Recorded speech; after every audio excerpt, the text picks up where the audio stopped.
ಸ್ವಾಮಿ ಕರಕಚ್ಚ ಓಂ ನಮ ಭಗವತೆ ವಾಸುದೇವಾಯ. ನಿಮ್ಮ ಕರೆಂಟ್ ಸಿಚುವೇಶನಲ್ಲಿ ನಿಮ್ಮ ವ್ಯಕ್ತಿ ನಿಮ್ಮ ಬಗ್ಗೆ ಏನು ಆಲೋಚನೆ ಮಾಡ್ತಾ ಇದ್ದಾರೆ, ಕರೆಂಟ್ ಸಿಚುವೇಶನ್ ಯಾವ ಥರ ಉಂಟು ಅಂತ ನೋಡುವ. ಪ್ರಾರ್ಥನೆ ಮಾಡಿ ನಿಮ್ಮ ವ್ಯಕ್ತಿ ಹೆಸರನ್ನು 5 ಸಲ ಹೇಳಿಬಿಟ್ಟು ಹಾಗೆಯೇ ಜಾಯಿನ್ ಮೆಂಬರ್ಸ್ ಅವರಿಗೆ ಆದಷ್ಟು ಬೇಗ 2026 related personal reading video or recording ಸಪ್ರೇಟಾಗಿ ಬರುತ್ತೆ. ಅದು ಯಾವ ಥರ ಅಂತ ನೆಕ್ಸ್ಟ್ ವಿಡಿಯೋದಲ್ಲಿ ಹೇಳ್ತೇನೆ. ಜಾಯಿನ್ ಮೆಂಬರ್ಸ್ ಯಾರೆಲ್ಲ ಜಾಯಿನ್ ಆಗಿದ್ದೀರಾ ನಿಮಗೆ ನೋಡುವ ಕರೆಂಟ್ ಸಿಚುವೇಶನಲ್ಲಿ ಯಾವ ಥರ ಉಂಟು ಅಂತ. ಇದು ಜನರಲ್ ರೀಡಿಂಗ್ ಆಗಿರುತ್ತೆ. ಪ್ರಾರ್ಥನೆಯನ್ನು ಮಾಡಿ ನಿಮ್ಮ ವ್ಯಕ್ತಿಯನ್ನು ನೆನಪು ಮಾಡಿಕೊಂಡು 5 ಸಲ ಅವರ ಹೆಸರು ಹೇಳಿ.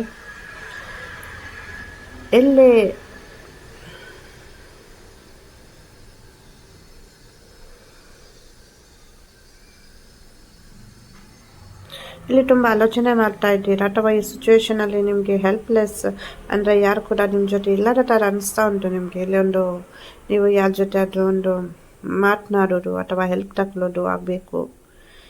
ಮತ್ತು ಮೈಂಡ್ ತುಂಬ ಡೆಲ್ ಆಗಿ ಉಂಟು, ಅಥವಾ ಒಂದು ಸಿಚುವೇಶನಲ್ಲಿ ತುಂಬ ನೋವು ಅನುಭವಿಸ್ತಾ ಇದ್ದೀರಾ. ಇಲ್ಲಿ ಮೆಡಿಟೇಷನ್ ಮಾಡಿ ನೀವು ಕೂಲಾಗಿಡಲಿಕ್ಕೆ ಟ್ರೈ ಮಾಡಿ.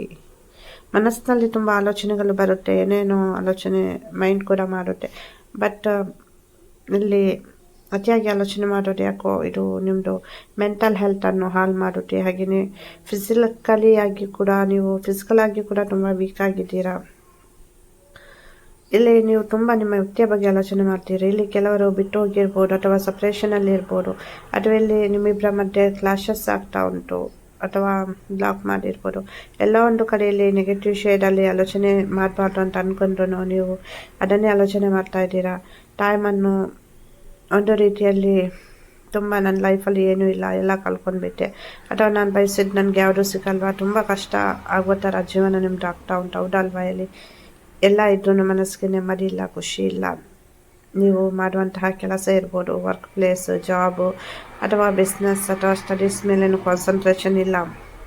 ಎಲ್ಲರೂ ಇಂಪ್ರೂವ್ಮೆಂಟ್ ಆಗ್ತಾ ಇದ್ದಾರೆ, ನನ್ನ ಲೈಫ್ ಇದ್ದಲ್ಲೇ ಉಂಟು, ಕಣ್ಣೀರಲ್ಲೇ ನನ್ನ ಜೀವನವ. ಯಾರಿಗೆ ಏನು ಉತ್ತರ ಕೊಡಬೇಕು ಅಥವಾ ಏನು ಮಾಡಬೇಕು ಇಲ್ಲ ಗೊತ್ತಾಗ್ತಾ ಇಲ್ಲ ನಿಮಗೆ. ನಿಮ್ಮ ವ್ಯಕ್ತಿ ಇರುವಾಗ ನೀವು ಸ್ವಲ್ಪ ಧೈರ್ಯದಿಂದ ಇದ್ದರೆ, ಬಟ್ ಇವಾಗ ಸ್ವಲ್ಪ ಚೇಂಜಸ್ ಆಗಿದ್ದಾರೆ. ಈ ಪ್ರೀತಿಯನ್ನು ನಿಲ್ಲಿಸ್ಕೊಳ್ಳಿಕ್ಕೆ ತುಂಬ ಪ್ರಯತ್ನ ಪಡ್ತಾ ಇದ್ದೀರಾ, ತುಂಬ ಇನ್ನೋಸೆಂಟ್ ಆಗಿದ್ದೀರಾ. ನೀವು ಯಾರಿಗೂ ನೋವು ಕೊಟ್ಟವರಲ್ಲ, ನೋವು ಮಾಡಿದವರು ಅಲ್ಲ, ಬೇಕಂತ ಯಾರ ಮನಸ್ಸನ್ನು ನೋಯಿಸಿಲ್ಲ ನೀವು. ಕೆಲವರದ್ದಿಲ್ಲಿ ಡೈರೆಕ್ಟ್ ಹೇಳುವಂತಹ ಸ್ವಭಾವ, ಅಂದರೆ ಏನು ನಿಮ್ಮ ಮನಸ್ಸಲ್ಲಿ ಉಂಟು ಅದನ್ನು ಇಟ್ಕೊಳ್ಳಲ್ಲ, ಹೇಳ್ತೀರಾ. ಅದು ಕೆಲವರಿಗೆ ಎದುರಿನವರಿಗೆ ಕೆಲವೊಂದು ಸಲ ನೀವು ಮಾತನಾಡಿದ್ದು ಸರಿ ಇಲ್ಲ ಅಂತ ಅನಿಸ್ಬೋದು. ಹಾಗಾಗಿ ಇಲ್ಲಿ ಒಂದು ಮಾತುಕತೆಯನ್ನು ತಪ್ಪಿಸಿ ಯಾರ ಜೊತೆನೂ ಹಿಂಗೆ ಹಾಗೆ ಅಂತ ವಾದ ಮಾಡಲಿಕ್ಕೆ ಹೋಗಬೇಡಿ, ಅಥವಾ ಅದನ್ನು ಹೇಳುವುದನ್ನು ಬಿಟ್ಬಿಡಿ. ನಿಮ್ಮ ಹುಡುಗ ಅಥವಾ ಹುಡುಗಿ ಜೊತೆನೂ ಯಾವುದನ್ನು ಕೂಡ ಪದೇ ಪದೇ ಕೇಳಲಿಕ್ಕೆ ಹೋಗಬೇಡಿ. ಇಲ್ಲೊಂದು ಚೇಂಜಸ್ ಅನ್ನೋದು ಬರುತ್ತೆ, ಸ್ವಲ್ಪ ವೆಯ್ಟ್ ಮಾಡಬೇಕಾಗುತ್ತೆ. ನಿಮ್ಮ ಮಗುವಿನ ಥರ ಇನ್ನೋಸೆಂಟ್ ಆ್ಯಟಿಟ್ಯೂಡ್ ಉಂಟಲ್ಲ, ಅದು ನಿಮ್ಮ ಹುಡುಗ ಅಥವಾ ಹುಡುಗಿಗೆ ತುಂಬ ಇಷ್ಟ ಆಗುತ್ತೆ. ಅವ್ರು ನಿಮ್ಮ ಪದೇ ಪದೇ ನೆನಪು ಮಾಡ್ಕೊಳ್ತಾರೆ. ಏನೇ ಒಂದು ಇಲ್ಲಿ ಜಗಳ ಆಗಿರ್ಬೋದು, ಅಥವಾ ಏನೇ ಒಂದು ಕ್ಲಾಶಸ್ ಆಗಿದ್ರು ಇಲ್ಲಿ ಸ್ವಲ್ಪ ರಿಸ್ಕ್ ತಗೊಳ್ಬೇಕಾಗುತ್ತೆ. ಅದು ನಿಮಗೂ ಗೊತ್ತುಂಟು. ಎಲ್ಲ ಆ ಕಡೆನೂ ಸೆಕೆಂಡ್ ಅಡೆತಡೆಗಳುಂಟು. ಕರೆಂಟ್ ಸಿಚುವೇಶನ್ ನೋಡೋದಾದರೆ ಈಗ ನೆಕ್ಸ್ಟ್ ಸ್ಟೆಪ್ಪಿಗೆ ತಗೊಂಡು ಹೋಗಬೇಕು ಅಂದ್ರೂ, ಈಗ ಮ್ಯಾರೇಜ್ ಇರ್ಬೋದು, ಎಂಗೇಜ್ಮೆಂಟ್ ಇರ್ಬೋದು, ಅಥವಾ ಮನೆಯಲ್ಲಿ ನಿಮ್ಮಿಬ್ಬರ ಬಗ್ಗೆ ನೀವು ಕೇಳೋದ್ರ ಬಗ್ಗೆನೂ ಇಲ್ಲಿ ಸ್ವಲ್ಪ ವೆಯ್ಟ್ ಮಾಡಬೇಕಾಗುತ್ತೆ. ಸರಿಯಾದ ಸಮಯದಲ್ಲಿ ಕೇಳಬೇಕಾಗುತ್ತೆ. ಒಟ್ಟಾಸಿ ಇಲ್ಲಿ ಮತ್ತೆ ಇಲ್ಲಿ ತುಂಬ ಟೆನ್ಷನ್ ಮಾಡಬೇಡಿ, ಕೂಲ್ ಆಗಿರಿ. ಇಷ್ಟ ದೇವರ ಅನುಗ್ರಹ ಸಂಪೂರ್ಣವಾಗಿ ಉಂಟು. ಪ್ರಾರ್ಥನೆ ಮಾಡಿ ಸಾಧ್ಯವಾದರೆ ತಿಂಗಳಿಗೆ ಒಮ್ಮೆಯ, ವಾರಕ್ಕೆ ಒಮ್ಮೆಯ ಇಷ್ಟ ದೇವರ ಒಂದು ದೇವಸ್ಥಾನಕ್ಕೆ ಸನ್ನಿಧಿಗೆ, ಅಥವಾ ಕುಲದೇವರ ಮನೆಗೆ ಸನ್ನಿಧಿಗೆ ಹೋಗಿ ಬನ್ನಿ. ಖಂಡಿತವಾಗಿಯೂ ಒಳ್ಳೆಯದಾಗುತ್ತೆ. ಆದಷ್ಟು ನಿಮ್ಮನ್ನು ನೀವು ಪ್ರೀತಿಸಿ, ನಿಮ್ಮ ಸುತ್ತಮುತ್ತಲಿರುವಂತಹ ವಾತಾವರಣವನ್ನು ಪ್ರೀತಿಸಿ. ಸೊ ಇಲ್ಲಿ ನಿಮ್ಮದು ಫಿಸಿಕಲ್ ಹೆಲ್ತ್ ಇರ್ಬೋದು, ಮೆಂಟಲ್ ಹೆಲ್ತ್ ಇರ್ಬೋದು, ಯಾರು ಕೂಡ ಕರೆಕ್ಟ್ ಇಲ್ಲ. ಸೊ ಫಸ್ಟ್ ಅದನ್ನು ಸರಿ ಮಾಡ್ಕೊಳ್ಳಿ. ಸೊ ನಿಮ್ಮ ಮೇಲೆ ಸ್ವಲ್ಪ ಫೋಕಸ್ ಮಾಡಿ, ನಿಮ್ಮ ಮೇಲೆ ಸ್ವಲ್ಪ ಗಮನ ಕೊಡಿ. ಚೆನ್ನಾಗಿ ಊಟ ಮಾಡಿ, ಚೆನ್ನಾಗಿ ನಿದ್ದೆ ಮಾಡಿ. ಇಲ್ಲಿ ಈ ಒಂದು ದೈಹಿಕ ಸಂಖ್ಯೆಯನ್ನು ಪದೇ ಪದೇ ಹೇಳ್ತಾ ಇರಿ. 1176 ಇದು ನಿಮ್ಮನ್ನು ಹೀಲ್ ಮಾಡುತ್ತೆ. ನಿಮಗೆ ಒಂದು ಮೆಂಟಲಿ ಆಗಿರ್ಬೋದು, ಫಿಸಿಕಲಿ ಆಗಿರ್ಬೋದು, ಒಂದು ಎನರ್ಜಿಯನ್ನು ಬೂಸ್ಟ್ ಮಾಡುತ್ತೆ.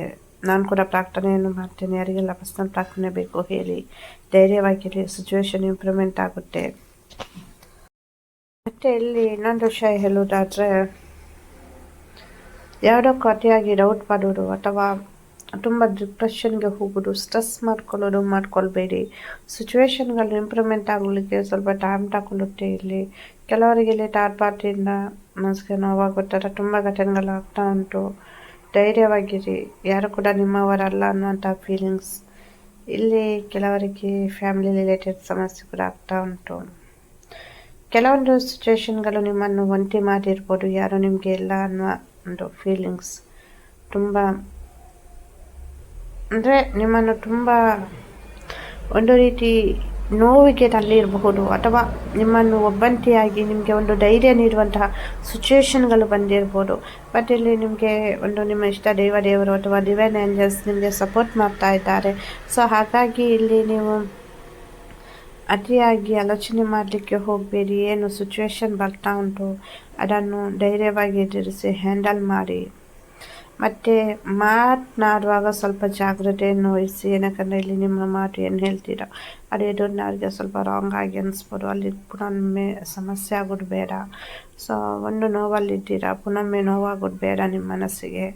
ಸೊ ಹಾಗಾಗಿ ಮಾತನಾಡುವಂತಹ ಸಮಯ ಸಂದರ್ಭ ಬರುವಾಗ ಕೆಲವೊಂದು ಸಲ ಎದುರಿನವರು ನಿಮಗೆ ನೋವು ಮಾಡಿದ್ರು ನೀವು ಸೈಲೆಂಟಾಗಿ ಒಂದು ಸ್ಮೈಲ್ ಕೊಟ್ಬಿಟ್ಟು ಅಲ್ಲಿಂದಲೇ ಆ ಸಿಚುವೇಶನನ್ನು ಹ್ಯಾಂಡಲ್ ಮಾಡಲಿಕ್ಕೆ ಕಲಿಯಿರಿ. ಇದು ನಿಮ್ಮ ಮನೆಯಲ್ಲಿ ಇರ್ಬೋದು, ಸುತ್ತಮುತ್ತಲೂ ಇರ್ಬೋದು, ಫ್ರೆಂಡ್ಸ್ ಜೊತೆ ಇರ್ಬೋದು, ನಿಮ್ಮ ಪ್ರೇಮಿ ಜೊತೆ ಇರ್ಬೋದು, ಅಥವಾ ನೀವು ಮಾಡುವಂಥ ವರ್ಕ್ ಪ್ಲೇಸ್ ಎಲ್ಲ ಕಡೆಯೂ ಹೇಳ್ತಾ ಇದ್ದೇನೆ. ಸೊ ಆದಷ್ಟು ಒಂದು 3 ತಿಂಗಳು ಯಾವುದು ಬೇಡ, ಯಾರ ಜೊತೆನೂ ಅತಿಯಾಗಿ ಮಾತುಕತೆಯೂ ಬೇಡ, ಏನೂ ಬೇಡ. ಏನು ಶೇರ್ ಮಾಡ್ತೀರಾ ಅದರ ಮೇಲೆ ಸ್ವಲ್ಪ ಫೋಕಸ್ ಮಾಡಿರಿ, ಗಮನ ಕೊಡಿ. ಎಲ್ಲರ ಜೊತೆನೂ ಶೇರ್ ಮಾಡಲಿಕ್ಕಾಗಲ್ಲ. ಸೊ ಎಲ್ಲ ಒಂದು ಕಡೆ ಕೆಲವರಲ್ಲಿ ಅತಿಯಾಗಿ ಶೇರ್ ಮಾಡ್ತೀರಾ, ಯಾರನ್ನು ನಂಬಬೇಕು ಯಾರನ್ನು ಬಿಡಬೇಕು ಅಂತ ಗೊತ್ತಾಗಲ್ಲ ನಿಮಗೆ. ಸೊ ಅದು ಸ್ವಲ್ಪ ಇಲ್ಲಿ ನೆಗೆಟಿವ್ ಆಗಿ ಎನರ್ಜಿ ಒಂದು ವೈಬ್ರೇಷನ್ ಕ್ರಿಯೇಟ್ ಆಗುತ್ತೆ. ಸೊ ಅದಕ್ಕೋಸ್ಕರ ಹೇಳ್ತಾ ಇದ್ದೀನಿ, ನಿಮಗೆ ಗೊತ್ತಾಗುತ್ತೆ ಅಲ್ಲ ನಾನು ಹೇಳುವಾಗ. ಸೊ ಇದು ಜನರಲ್ ರೀಡಿಂಗ್ ಆಗಿರುತ್ತೆ, ನಿಮ್ಗೆ ಗೊತ್ತಾಗುತ್ತೆ ಯಾರಿಗೆ ಹೇಳ್ತಾ ಇದ್ದೇನೆ ಅಂತ, ನೀವು ಯಾವ ಥರ ಇದ್ದೀರಂತ. ಸೊ ಹಾಗಾಗಿ ಅದರ ಮೇಲೆ ಸ್ವಲ್ಪ ಜಾಗ್ರತೆ ಮಾಡಿ, ಮತ್ತು ಹೆಲ್ತ್ ಮೇಲೆ ಸ್ವಲ್ಪ ಕಾನ್ಸಂಟ್ರೇಷನ್ ಮಾಡಿ. ಮತ್ತು ದೈವಿಕ ಸಂಕೇತ ಹೇಳ್ದೆಲ್ಲ 1176 ಅದನ್ನೊಂದು 2 ಸೆಕೆಂಡ 3 ಸೆಕೆಂಡ 5 ನಿಮಿಷನ 3 ನಿಮಿಷನ ನಿಮಗೆ ಬಿಟ್ಟಿಟ್ಟು ಅದನ್ನೊಂದು ಸ್ವಲ್ಪ ಜಪ ಮಾಡ್ತಾ ಬನ್ನಿ. ಖಂಡಿತವಾಗಿಯೂ ಒಂದು ಪಾಸಿಟಿವ್ ವೈಬ್ರೇಷನ್ ಎನರ್ಜಿ ಸಿಗುತ್ತೆ. ಹಾಗೆಯೇ ಯಾರಿಗಾದ್ರೂ ರೋಸ್ ಕ್ರಾಸ್ ಬ್ರಾಸ್ಲೈಟ್ ಬೇಕು ಅಂದರೆ ಸೊ ಪರ್ಚೇಸ್ ಮಾಡ್ಬೋದು. ಪ್ರಾಡಕ್ಟನ್ನು ಟ್ಯಾಗ್ ಮಾಡಿರ್ತೇನೆ. ಕ್ಯಾಶ್ ಆನ್ ಡೆಲಿವರಿ ಕೂಡ ಉಂಟು. ಇದರ ರೇಟ್ ಬಂದುಬಿಟ್ಟು 180 to 200 ಇರುತ್ತೆ. ಕ್ಯಾಶ್ ಆನ್ ಡೆಲಿವರಿ ಕೂಡ ಉಂಟು. ಇದು ನೋಡಿ ಏನಂದರೆ ಇದು ಕ್ರಿಸ್ಟಲ್, ಇದು ಜೆಮ್ ಸ್ಟೋನ್ ಅಲ್ಲ. ಸೊ ಯಾರು ಬೇಕಿದ್ರು ಧರಿಸ್ಬೋದು, ಹೆಣ್ಮಕ್ಳು ಇರ್ಬೋದು ಗಂಡ್ಮಕ್ಳು ಇರ್ಬೋದು, ಪ್ರೀತಿಯನ್ನು ಆಕರ್ಷಣೆ ಮಾಡಲಿಕ್ಕೆ. ಸೊ ನೀವು ಯಾರನ್ನು ಇಷ್ಟಪಡ್ತಾ ಇದ್ದೀರಾ, ಯಾರೋ ನಿಮ್ಮ ಲೈಫಲ್ಲಿ ಇದ್ದಾರೆ, ಅವರು ನಿಮ್ಮ ಕಡೆ ಆಕರ್ಷಣೆ ಆಗಬೇಕು, ಮದುವೆಗೆ ಕಮಿಟ್ಮೆಂಟ್ ಕೊಡಬೇಕು, ನಿಮ್ಮ ಪೇರೆಂಟ್ಸ್ ನಿಮ್ಮ ಮದುವೆಗೆ ಹೋಗಬೇಕು. ಸೊ ಅದನ್ನು ಜಸ್ಟ್ ಹೆಣ್ಮಕ್ಳು ಇರ್ಬೋದು ಗಂಡ್ಮಕ್ಳು ಇರ್ಬೋದು ಎಡಗೈಗೆ ಲೆಫ್ಟ್ ಹ್ಯಾಂಡ್ಗೆ ಧರಿಸ್ಬಿಟ್ಟು ಅದನ್ನು ಜಸ್ಟ್ ನೋಡಿ ಇಮ್ಯಾಜಿನೇಷನ್ ಮಾಡ್ಕೊಳ್ಳಿ. ನಿಮ್ಮ ಮದುವೆ ಆಗುವ ಥರ, ನಿಮ್ಮ ಹುಡುಗ ಅಥವಾ ಹುಡುಗಿ ನಿಮ್ಮನ್ನು ಪ್ರೀತಿ ಮಾಡುವ ಥರ, ನಿಮ್ಮ ಜೊತೆ ಇರುವ ಥರ. ಸೊ ಇದೊಂದು ಪಾಸಿಟಿವ್ ವೈಬ್ರೇಷನ್ ಎನರ್ಜಿ ಸಿಗುತ್ತೆ. ನೈಟ್ ಮಲಗುವಾಗ ತೆಗೆದಿಟ್ಟು ಮಲಗಿ, ತುಂಬ ಒಳ್ಳೆಯ ರಿಸಲ್ಟ್ ಕೊಡುತ್ತೆ. ಸರ್ಟಿಫೈಡ್ ಆಗಿರುವಂಥ ಕಂಪನಿಯದ ಲಿಂಕ್ ಹಾಕಿರ್ತೇನೆ. ನಾನೇ ನನ್ನ ಕ್ಲೈಂಟಿಗೆ ಪರ್ಚೇಸ್ ಮಾಡಿ ಕೊಟ್ಟಿದ್ದೀನಿ. ಸೊ ಅದನ್ನೇ ಇಲ್ಲಿ ಹಾಕ್ತೇನೆ. ಇವಾಗ ಆನ್ಲೈನಲ್ಲಿ ಅವೈಲೇಬಲ್ ಉಂಟು. ಹಾಗೆಯೇ ಯಾರಿಗಾದ್ರೂ ಜಾಯ್ನ್ ಆಗಲಿಕ್ಕಿದ್ದರೆ ಜಾಯ್ನ್ ಆಗ್ಬೋದು. ಪರ್ಸ್ನಲ್ ರೀಡಿಂಗ್ ಮಾಡಿಬಿಟ್ಟು ಗೈಡ್ಲೈನ್ಸ್ ಕೊಡ್ತೇನೆ. ಹಣಕಾಸಿಗೆ ಸಂಬಂಧಿಸಿದ್ದು, ಜಾಬ್ ರಿಲೇಟೆಡ್, ಮದುವೆ ರಿಲೇಟೆಡ್, ಬಿಸ್ನೆಸ್ ರಿಲೇಟೆಡ್ ಏನೇ ಒಂದು ಸಮಸ್ಯೆ ಇದ್ರೂ ಕೆಲವೊಂದು ಮಂತ್ರಗಳನ್ನು ಹೇಳಿಕೊಡ್ತೇನೆ, ಕೆಲವೊಂದು ತಂತ್ರಗಳನ್ನು ಹೇಳಿಕೊಡ್ತೇನೆ. ಯಾರಿಗೆಲ್ಲ ಜಾಯ್ನ್ ಆಗಬೇಕು ಜಾಯ್ನ್ ಆಗ್ಬೋದು. ಸಬ್ಸ್ಕ್ರೈಬರ್ ಪಕ್ಕದಲ್ಲಿ ಜಾಯಿನ್ ಬಟನ್ ಉಂಟು. ನನ್ನ ಆರಾಧ್ಯ ದೇವರ ಕೊರಗಜ್ಜಾಕು ಮಹಾವಿಷ್ಣು ಮಹಾದೇವರ ಅನುಗ್ರಹ ಸದಾ ನಿಮ್ಮ ಮೇಲೆ ಇರಲಿ ಅಂತ ಪ್ರಾರ್ಥಿಸ್ತೇನೆ. ವಿಡಿಯೋ ಇಷ್ಟ ಆದರೆ ಲೈಕ್ ಮಾಡಿ, ಶೇರ್ ಮಾಡಿ, ಹಾಗೆಯೇ ಹೈಪ್ ಮಾಡೋದ್ರಿಂದ ಈ ವಿಡಿಯೋ ಜಾಸ್ತಿ ಜನರಿಗೆ ರೀಚ್ ಆಗಲಿಕ್ಕೆ ಸಹಾಯ ಆಗುತ್ತೆ. ಹಾಗೆಯೇ ಯಾರಾದರೂ ಸಬ್ಸ್ಕ್ರೈಬ್ ಮಾಡಿಲ್ಲ, ನಾನು ಸಬ್ಸ್ಕ್ರೈಬ್ ಮಾಡಿ. ಎಲ್ಲರಿಗೂ ಒಳ್ಳೆಯದಾಗಲಿ. ಧನ್ಯವಾದಗಳು.